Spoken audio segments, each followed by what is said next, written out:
Hey guys, so I recently finished my first shoe and I wanted to give it a review. Not from a is it good perspective, but did it work out the way I wanted it to? Did it meet expectations? Did I follow the process correctly?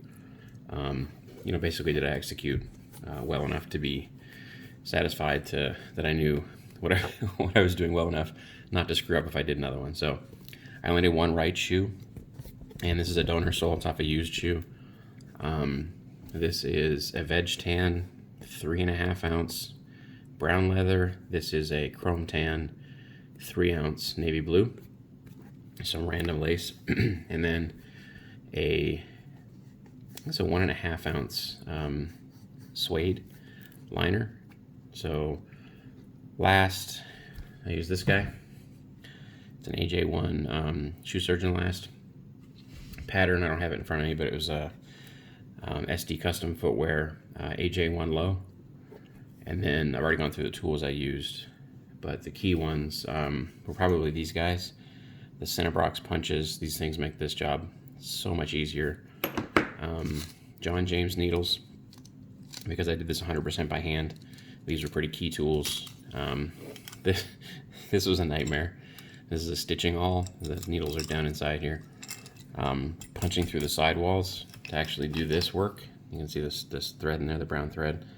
Punching through the sidewall, making the loop inside, digging all the way down the toe box for every one of those. Huge pain in the ass. So I'm in the process of sourcing a replacement tool for this that's longer, because the needle's only about this long. It's almost worthless from this point of the shoe to this point of the shoe. My wife actually did it for me. She did all these 20-something stitches up front here because my hand wouldn't even fit. I mean, right? So, and this is a size 10 men's shoe. So to the shoe itself, pretty happy with it. Again, this was my first attempt, so I made multiple mistakes. I'll point out a couple of them. Not that they're huge, but when you stitch the leather and fold it over, it should look fairly clean like that. But I screwed up, and I actually didn't push this piece of the leather all the way through when I did the fold, and I glued it, not realizing that it wasn't fully extended. So I then had to go back and kind of massage it and pull it back, so it looks like crap. You can see the needles are exposed, or the threads are exposed. You can see here on the heel, I also messed this part up because the heel counter is too high up, and I heated it and then instead of heating it up line by line and then bending it until it cooled, I actually heated it up and bent it sort of in this way, which is obviously stupid. It didn't form a solid wall for me to then last against, so that's why it looks kind of goofy, almost pleated.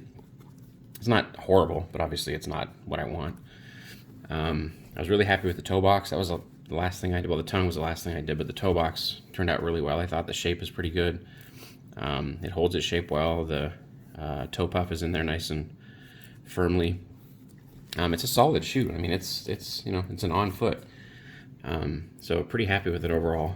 To do it over again, I would change a few things in the order of assembly. I would probably add a different amount of padding to the tongue. I would do a few different things in stitching, throw a tag on there, I mean. You can throw the Jordan logo on the back, whatever. But compared to, compared to a regular Jordan, it's pretty close. Certainly not identical, but you can see it's pretty solid. This is a size 10, this is a size 10. The toe boxes are pretty similar. Not exact, but pretty close. Overall, I'm pretty happy with the spacing. This is wrapped around and pulled tight, whereas this is a more firm back leather. It's actually more solid. It's pretty rigid, actually. This navy leather, this chrome tan leather is really soft, so I did back it, but just with a very, very thin polyester stiffener. It's very, very low. So when you unlace it, it does stand up a little bit, but it's nothing like this. And if you lace this, these fold over as well. But overall, pretty happy with it. Moving on to a dunk next. And this guy here, actually, I think I've shown that before. I'm moving on to the dunk next. Same last, same pattern from the same place, roughly the same tools, except I'll be upgrading the stitching awl. And that'll be the next big project.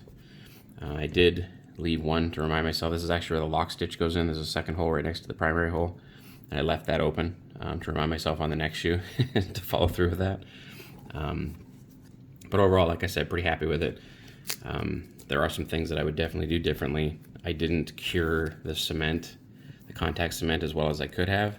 There's a bond there, but the stitching is you know, at least half of that. And if I were to push really, really hard on this, I'm sure I could pull it away relatively easily. Nothing like a Nike factory shoe. So, like I said, lots of learnings. Moving on to the next, and I'll be sharing that journey as I go. All right, talk later. Bye.